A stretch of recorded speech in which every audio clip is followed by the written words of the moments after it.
Saludos a todos. En esta, la última de las clases que vamos a tener, vamos a hacer el cierre del arco que abrimos con la primera clase, porque el tema de hoy lo podríamos sintetizar o titular a manera de síntesis, en liberalismo, democracia e igualdad en el cambio de siglos, el pasaje del siglo XIX al XX, y que representa una especie de cierre de una serie de problemas abiertos con el ciclo revolucionario liberal burgués de fines del siglo XVIII. ¿En qué medida decimos esto? En lo siguiente. El ciclo de la revolución liberal burguesa, abierto a fines del siglo XVIII y que se extendió más o menos hasta mediados del siglo XIX, sentó las bases fundamentales del constitucionalismo moderno, como hemos visto. Entendido esto como los principios rectores, es decir, la fundamentación ideológica, como la organización, es decir, el sistema de instituciones y de normas que tenían que regular el funcionamiento. Fue una época de revolución social que coronó el ascenso de la burguesía al poder político, que es uno de los procesos sociales que están detrás de lo que nosotros vemos como movimientos institucionales y como acontecimientos de historia política. Además, también la remodelación de la sociedad conforme las pautas sociales de la nueva clase dominante, es decir, la formación de la sociedad burguesa y la expansión del desarrollo capitalista, que esto es como la culminación eh, en términos políticos, culturales e ideológicos e institucionales de un proceso de transición entre dos grandes sistemas sociales eh, que venía viendo desde más o menos el siglo XVII aproximadamente. Sin embargo, con el correr del siglo XIX, el proceso histórico-social comenzó a mostrar como nuevas contradicciones emergentes de las transformaciones sociales que acabamos de mencionar y la forma en que fueron institucionalizadas, es decir, la construcción político-institucional y normativa que trató de ir regulando el funcionamiento del movimiento de la sociedad, de ir regulando, plasmando institucionalmente y regulando estas transformaciones sociales que eran muy profundas, muy profundas.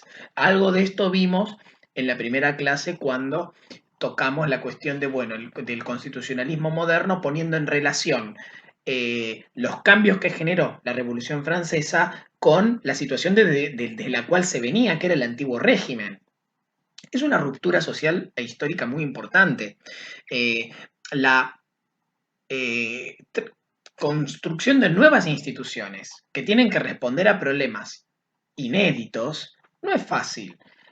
Ahora, si esto está atravesado por relaciones de poder social, es decir, división en clases sociales, desigualdad, explotación, dominación política, bueno, ni hablar, digamos, va a haber, hay una serie de mediaciones que llevan a considerar este proceso de institucionalización y de normalización en términos en relación a esa situación de poder, a esos enfrentamientos, a esos conflictos. Por lo tanto, aparecen una serie de insuficiencias que abonan nuevos conflictos. Ahora, vamos a tratar de enumerar estos, más o menos a ver de qué estamos hablando cuando hablamos de estos conflictos. En primer lugar, en los orígenes mismos de la conformación del régimen político, a partir de este ciclo revolucionario, surgió una contradicción por las consecuencias del principio de soberanía popular, de la asunción del principio de soberanía popular y las formas de institucionalización de la voluntad emanada de esta soberanía popular, o sea, la voluntad popular.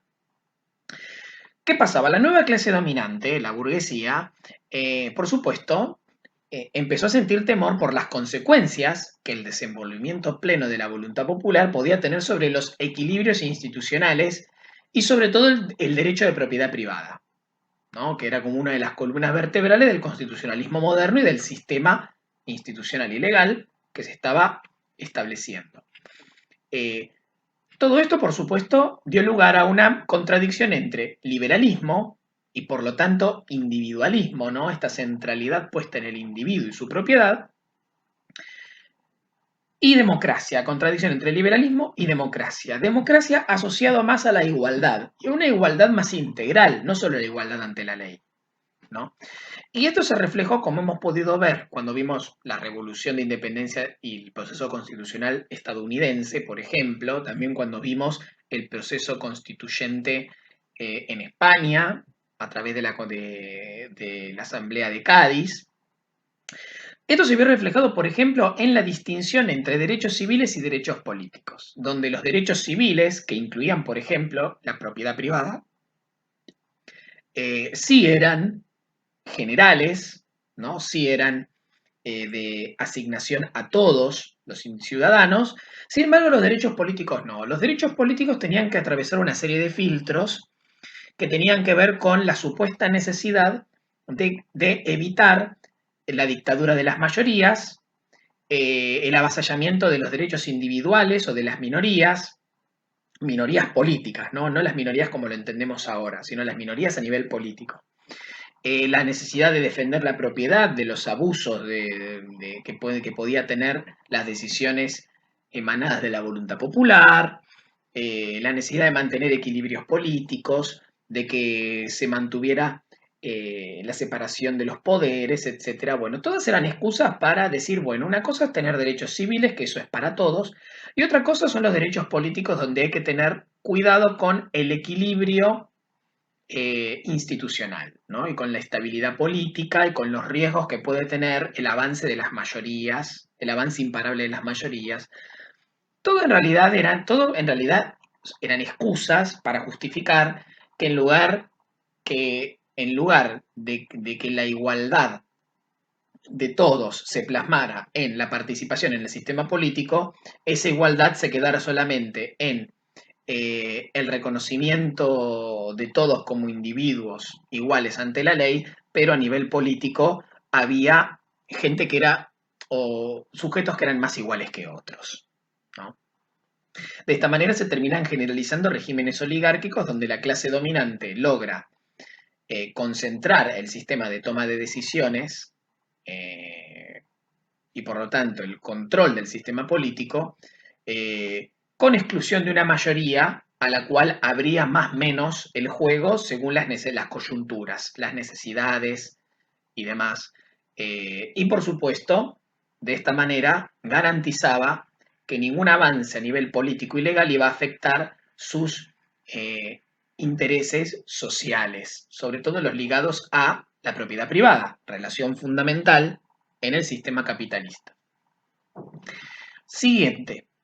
Eh, Otro elemento a tener en cuenta, otra contradicción, era la que suponía las resistencias de la clase dominante en retroceso. Por ejemplo, en Europa, los terratenientes feudales identificados con el antiguo régimen con la sociedad feudal que estaba siendo desplazada por el nuevo sistema capitalista y la sociedad burguesa, y en el caso de América Latina, los terratenientes y comerciantes partidarios de la continuidad de la estructura económico-social heredada de la colonia, ¿no? De la época del periodo colonial, ¿no? Estas clases dominantes en retroceso representaron un poder de veto que empujó a una creciente moderación a lo que al principio era un frente social liberal muy amplio y que quería llevar adelante transformaciones profundas a nivel, en todos los aspectos de la vida social. Entonces, claro, lo que comienza a aparecer ahí es la moderación, ¿no? Son los moderados. Dentro del liberalismo, el a la moderada, que lo que quería era cada vez más que las reformas fueran graduales y en lo posible negociadas con la vieja clase dominante, a la que incluso se le empieza a invitar a suscribir un acuerdo para que sea viable el nuevo sistema. Finalmente, eh, nuevas contradicciones, es decir, nuevas contradicciones sociales, económico-sociales, dadas por el desarrollo capitalista y los cambios aparejados, que traía aparejado el desarrollo capitalista. Por ejemplo, la brecha entre la igualdad ante la ley, que rezaban todas las constituciones, todas las nuevas constituciones, y la igualdad social. Si todos éramos iguales ante la ley, no se puede decir lo mismo respecto de la situación social. O sea, la situación de igualdad ante la ley que todas las constituciones hasta el día de hoy incluyen, hasta el día de hoy, en esto hubo bastante continuidad, no implican igualdad social, sino que la igualdad ante la ley convive con una desigualdad social que en la mayoría de los casos actualmente en el mundo es gigantesca. Quizás en la actualidad estamos con los mayores niveles de desigualdad que haya habido en los 200 años que tiene el sistema capitalista en el mundo. Em, Contradicción también entre la soberanía popular y los mecanismos de contención de la soberanía popular, o la voluntad popular. Las insuficiencias y la lentitud de los avances del liberalismo sobre las estructuras del privilegio, ¿no? Defendidas por el nuevo conservadurismo, hacia el cual van a evolucionar las viejas clases dominantes, que de ser partidarias de la monarquía absoluta, del mantenimiento de la sociedad feudal, cuando se dan cuenta que fueron derrotadas, que ya eso es parte del pasado, van a participar de la formación de una nueva corriente de ideas que es el conservadurismo, ¿no? Las ideas conservadoras. Por supuesto que estas contradicciones, en la medida en que no se resuelven, incluso muchas veces se agravan, van a dar lugar a la aparición de corrientes políticas radicales. O sea, de la misma manera que la resistencia de la vieja clase dominante genera en el Frente Liberal Revolucionario una corriente moderada, también por otro lado, las contradicciones que da la nueva sociedad y la falta de resolución positiva de las mismas o satisfactoria va a dar lugar a una corriente radical, o sea, de ideas radicalizadas, lo que podría llamarse la izquierda, ¿no? El arco político del siglo XIX pasó rápidamente de un enfrentamiento inicial entre, digamos, liberales contra absolutistas y colonialistas contra anticolonialistas, o sea, el primer caso para Europa, el segundo caso para América, ¿no? Pasamos de manera relativamente rápida, en la medida sobre todo en que el triunfo del liberalismo y el triunfo del anticolonialismo ya hace que este conflicto, primer conflicto elemental, quede rápidamente en el pasado. Vamos a pasar a un nuevo arco político, ¿no? A un esquema tripartito, que al principio y durante, digamos, la primera mitad, por lo menos, del siglo XIX, va a tener por un lado un ala conservadora, por otro lado un ala liberal y por otro lado un ala radical, ¿no? O radicalizada. Ahora, para mediados más o menos del siglo XIX, lo que podríamos llamar el pacto liberal conservador, donde la burguesía revolucionaria abandona sus viejas aspiraciones revolucionarias en pos de darle viabilidad al nuevo sistema, y los conservadores abandonan la nostalgia por el antiguo régimen en sus estructuras políticas y sociales, llegan a un pacto, ¿no? Un pacto generalizado en el sistema mundial. Esto pasó tanto en Europa como en América. Esto definió acabadamente los pilares de la dominación social. Porque el acuerdo básico del pacto liberal conservador va a ser, bueno, Estado liberal, régimen oligárquico, economía de mercado. Esos van a ser los pilares fundamentales de, de la sociedad burguesa durante todo el siglo XIX. En algunos casos, por ejemplo, América Latina, un poco más, ¿no? Ya avanzando el siglo XX. Pero estos van a ser los tres pilares fundamentales de la sociedad burguesa a partir del pacto liberal conservador de mediados del siglo XIX, ¿no? Frente a eso, la corriente radical va a experimentar una transformación y va a derivar a posturas más ligadas a la izquierda, como la entendemos actualmente, con la emergencia del socialismo, que va a llegar mucho más tarde a América Latina, por supuesto, ¿no? donde el radicalismo va a tener una supervivencia mucho más prolongada y va a evolucionar en algo que podríamos denominar el reformismo liberal. El reformismo liberal en América Latina va a estar muy asociado a posicionamientos inicialmente radicales. En Europa va a ser distinto.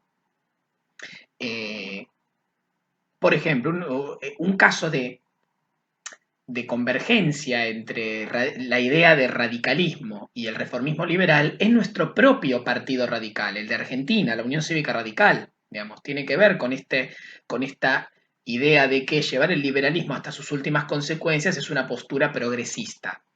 Eh, en Chile va a pasar algo parecido, hubo un partido radical. La figura de partido radical con ese nombre va a ser bastante común en América Latina y también en España, donde también va a haber un partido radical. En Francia también. Que siempre es lo mismo, ¿no?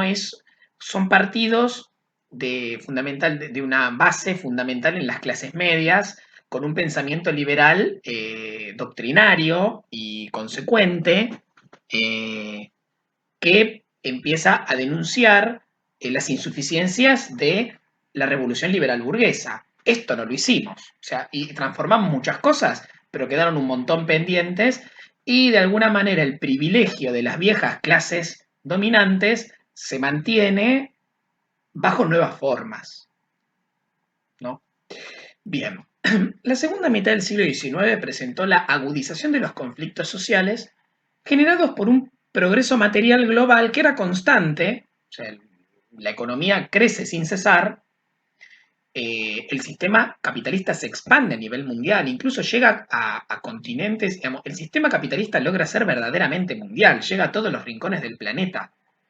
Casi nada que, para fines del siglo XIX, prácticamente no hay punto del planeta al que no haya llegado las relaciones capitalistas. Pero este progreso material no va a tener correlación con las condiciones materiales de existencia de las masas, digamos. La lucha por la democratización comienza a articularse de esta manera con la lucha por la igualdad social. O sea, el final del siglo XIX y comienzo del XX va a mostrar un avance en la lucha por la democratización del sistema político por la vía de la reforma política.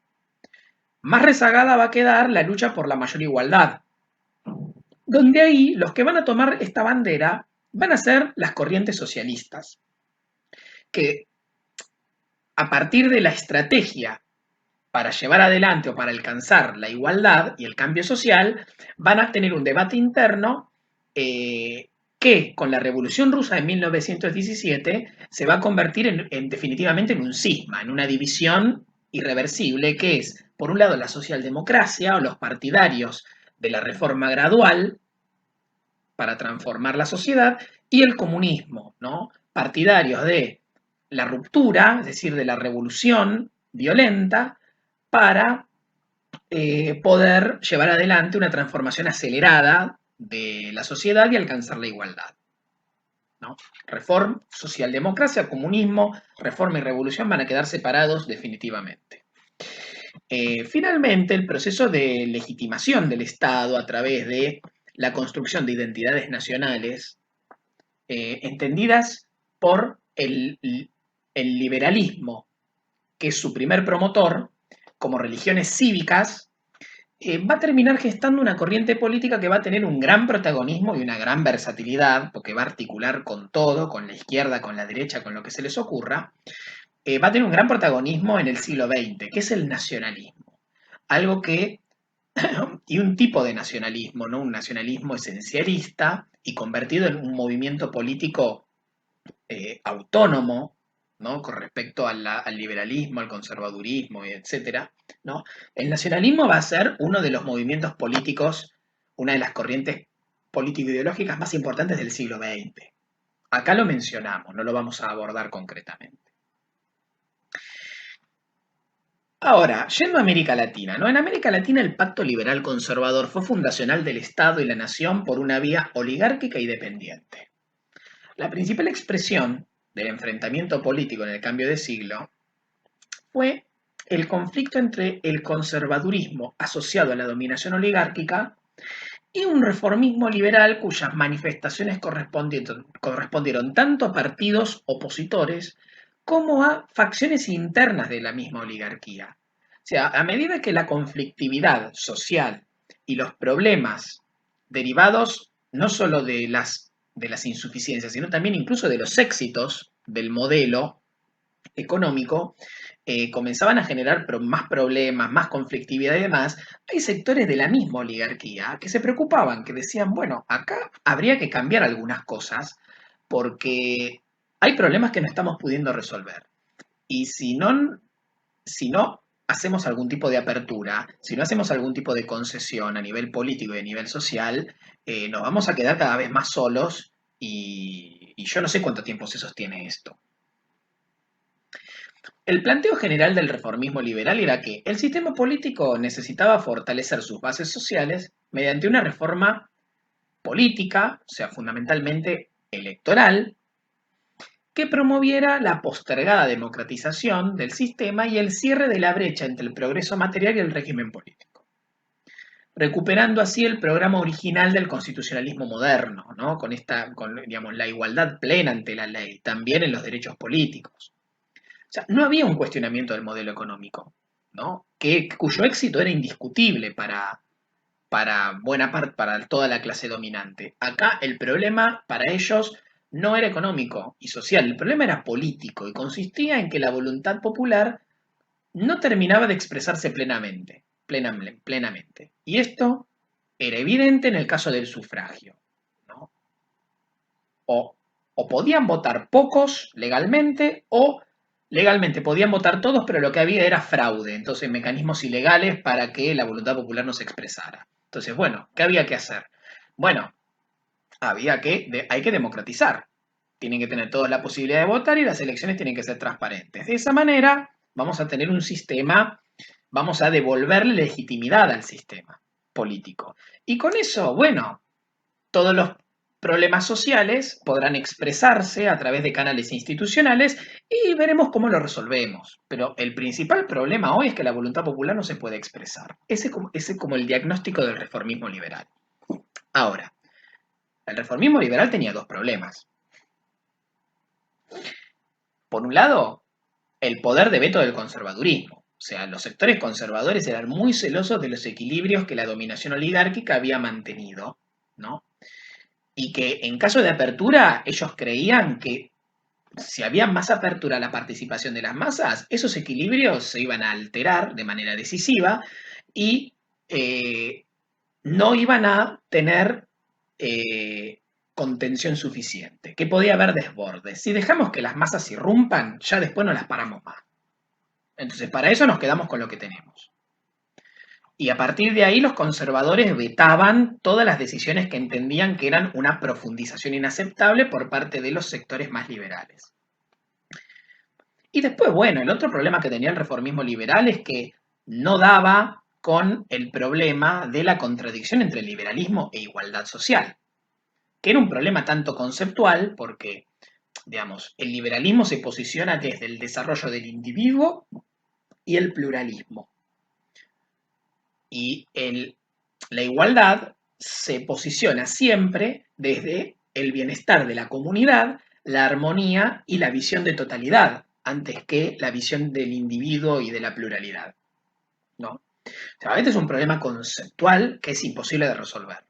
Y después había un problema histórico, que es que la libertad de empresa y la libertad de comercio, así como la defensa de la propiedad privada, ¿no? Fueron en detrimento del bienestar de las mayorías. Y todo el siglo XIX, donde hubo un extraordinario crecimiento económico que no tuvo su correlato en un mayor bienestar de las masas, por lo menos no equiparable, era la evidencia irrefutable de eso.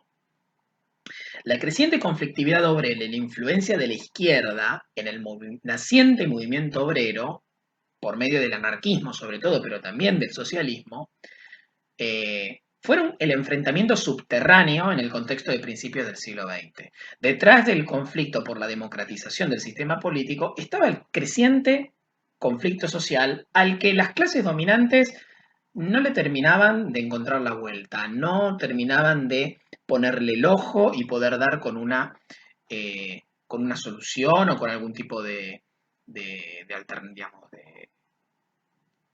de camino de negociación o de estrategia. Entonces, los nudos encerrados en estas dificultades son los correspondientes a los procesos que marcarían la historia constitucional durante buena parte del siglo XX. Por un lado, la incorporación de las masas al sistema político, ¿no? Lo que podríamos denominar la constitución democrática, en tanto encarnación de la voluntad constituyente del pueblo soberano. Y por otro lado, otro proceso, la integración social de las masas, ¿no? Esto es, los derechos de segunda generación económicos, sociales y culturales. Estos son como estos nudos que aparecen, sobre todo en la segunda mitad del siglo XIX, van a dar lugar a estos dos grandes procesos de cambio del siglo XX. Pero que bueno, ya se escapa de nuestro programa. ¿Cómo se aplica todo lo que acabamos de mencionar al caso de la Revolución Mexicana? Bueno, la Revolución Mexicana fue un proceso que se desenvolvió entre 1910 y 1920 y que podríamos decir que es como el primer hecho social fundamental del siglo XX latinoamericano, ¿no? La primera gran ruptura, la primera gran revolución del siglo XX latinoamericano. Y es un proceso que cristaliza bastante bien todas las contradicciones acumuladas por la formación de las naciones latinoamericanas en la segunda mitad del siglo XIX, ¿no? O sea, siguiendo el proceso mexicano, siguió bastante fielmente el modelo de proyecto social oligárquico autoritario y dependiente, y su expresión más acabada fue el llamado porfiriato. El porfiriato fue el periodo de gobierno marcado por profundas transformaciones sociales y económicas, encabezado por Porfirio Díaz, un militar de la época de la llamada Guerra de Reforma, de la década más o menos de la década del 60 en México, del 50 y del 60. Porfirio Díaz llega al poder más o menos en 1876 y se va a mantener en el poder a la cabeza de la oligarquía mexicana que él contribuye a conformar hasta 1910, ¿no? Ahora, ¿qué pasa? Claro, ya como sucedió en buena parte de los regímenes oligárquicos latinoamericanos, a principios del siglo XX ya las contradicciones, sobre todo económico-sociales, dadas por el desarrollo capitalista latinoamericano, ¿no? Este tremendo crecimiento económico, pero que por otro lado mantenía una situación de tremenda desigualdad, sobre todo en el mundo rural, ya se hacía insostenible, absolutamente insostenible. Sobre todo teniendo en cuenta que los regímenes eran oligárquicos y autoritarios, y claro, por un lado no tenés canales institucionales para que se exprese el malestar, y por debajo tenés un tremendo malestar por la situación de desigualdad social que no encuentra ningún tipo de paliativo. Entonces, claro, eh, comienzan a aparecer sectores reformistas en la clase dominante o incluso dentro de la oligarquía. Esto es lo que sucede en México. En México estaba más o menos acordado que en las elecciones de 1910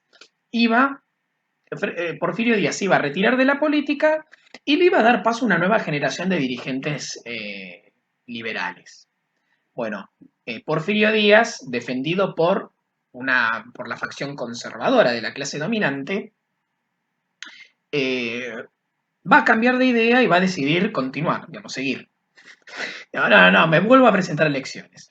Esto hace que los reformistas, liderados por Francisco Madero, un joven dirigente liberal, pero que provenía de digamos, de la burguesía, ¿no? De la clase dominante, decida formar una alianza opositora, a la que con la cual formó un partido llamado muy poco creativamente Partido Antireeleccionista. La política era más explícita en esta época, ¿no? Bueno, el objetivo principal de Madero y de su sector reformista era el que mencionamos como propio de cualquier proceso de reforma liberal, ¿no? O sea, introducir cambios políticos que permitieran democratizar el régimen y ampliar las bases sociales del sistema. Este fue el inicio de la ruptura, ¿no? Que se dio como una división dentro de la misma clase dominante. Ahora, ¿qué pasó? El problema es que la apertura de un régimen extremadamente rígido y cerrado, rompió el dique de contención que la represión de la oligarquía porfirista mantenía sobre todas las reivindicaciones sociales acumuladas en México, que eran muchísimas y muy grandes, sobre todo en el mundo rural, con un campesinado que todavía era mayoritario en el país. O sea, las limitaciones del proyecto reformista liberal de Madero, que terminaría logrando acceder a la presidencia y va a gobernar de 1911 a 1913, ¿no? Eh, las limitaciones del proyecto de Madero para poder absorber esas demandas derivaron en el desborde del proceso por la movilización de las masas. O sea, dio lugar a un nivel de movilización de masas que superó lo que quería Madero, que era bastante tibio, bastante moderado, ¿no? Generó una tremenda fragmentación de los proyectos sociales y finalmente el comienzo de una guerra interna, que es la guerra revolucionaria mexicana que se extiende hasta 1920. O sea, Madero fue incapaz de convertir su reforma en una revolución democrática dentro del sistema capitalista. O sea, que favoreciera no solo la democratización del sistema político, sino también una integración social de las masas, mayoritariamente campesinas, mediante una reforma agraria moderada. Finalmente Madero va a terminar siendo asesinado eh, en un golpe de Estado por un militar llamado Victoriano Huerta, que va a gobernar hasta 1914, o sea, un poco más de un año. Y la caída de Madero terminó de reflejar o de eh, dar inicio al estallido de la revolución, quiere decir, a la explosión de tendencias de la revolución, donde ahí se empieza a bifurcar el proceso. Porque por un lado el reformismo liberal que encarnaba Madero va a quedar definitivamente postergado. Ya está. Ya esa, la posibilidad de encarrilar todo solamente en una reforma política va a ser insuficiente. Por otro lado, Huerta representó el último intento de la oligarquía residual del periodo de Porfirio Díaz para poder recuperar su poder a través de una dictadura militar y intensificando la represión, ¿no? Va a durar poco, porque no había lugar para eso. O sea, de la misma manera que lo que quería Madero era insuficiente, volver para atrás era más improbable todavía, más inviable. Ahora, después se da lo más interesante, las dos tendencias más novedosas e interesantes, que es, por un lado, la autoorganización de las masas, sobre todo campesinas, bajo un programa de reformismo social de base agraria. Esto va a tener dos protagonistas fundamentales que van a ser el movimiento zapatista a través del Ejército Libertador del Sur, encabezado por Emiliano Zapata, en la región de Morelos, en el sur de México, y por otro lado, el villismo, es decir, la movilización generada por Pancho Villa con la famosa División del Norte en todo lo que es la zona norte de México, ¿no? Estos van a ser los dos líderes excluyentes de un auténtico movimiento social de masas que apostaba a, bueno, además de lo todo bien con los cambios políticos, pero nosotros queremos algo más. Nosotros queremos reforma agraria, queremos, eh, digamos, también reivindicaciones para los trabajadores asalariados, o sea, para el proletariado rural y urbano, pero sobre todo nosotros queremos la tierra. Que me vienen con que esto de poder votar, sí, todo bien con poder votar, pero yo quiero la tierra también. ¿Por qué me vas a dar solo para votar? No. Bueno, y la última tendencia a destacar es la aparición de nuevas facciones en la clase dominante con proyectos democrático-burgueses e intenciones de arbitrar en el conflicto y de proponerse como una superación de los mismos, ¿no? Que estos van a estar encarnados por, sobre todo, Venustiano Carranza, un gobernador, uno de los gobernadores del norte de México, fundador del llamado constitucionalismo, y por otro lado Álvaro Obregón, que era gobernador también de un estado del norte que se llamaba Sonora. Eh, Estos van a ser como dos figuras emergentes de esta como nueva forma de considerar la cuestión por parte de la burguesía, ¿no? Esta idea de, bueno, no, bueno, evidentemente no es suficiente con, no es suficiente con la reforma política, hay que incorporar reivindicaciones sociales para poder absorber a las masas. Porque si no, bueno, ya Madero fracasó y... Ahora, el ascenso de Carranza primero, que va a ser como finalmente la figura que va a controlar el proceso político entre 1914 y 1920, y posteriormente Obregón, que va a ser presidente entre 1920 y 1924, y va a estabilizar la situación política y hacer el cierre de la revolución, esto significó el encarrilamiento del proceso político hacia objetivos democráticos burgueses. O sea, esta es la tendencia de todo lo que mencionamos recién, esta es la tendencia que se va a terminar imponiendo, ¿no? Y el balance final del proceso es que, bueno, la dominación oligárquica se termina, sí, definitivamente.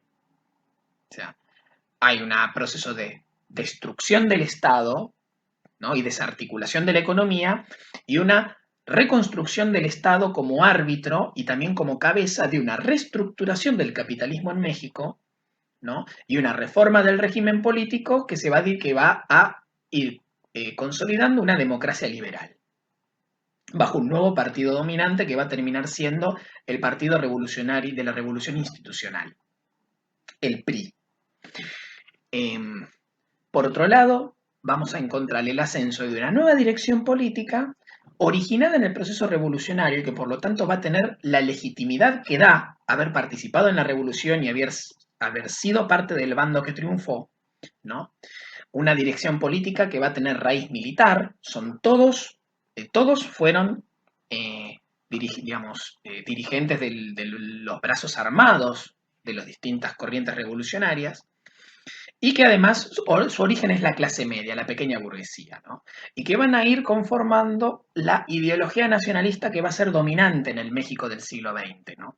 Y acá podemos encontrar al mismo Álvaro Obregón y a todos los que eran parte de su círculo de dirigentes, Plutarco Elías Calles y Lázaro Cárdenas, que va a representar como una especie de giro a la izquierda de esta dirigencia política en la década del 30.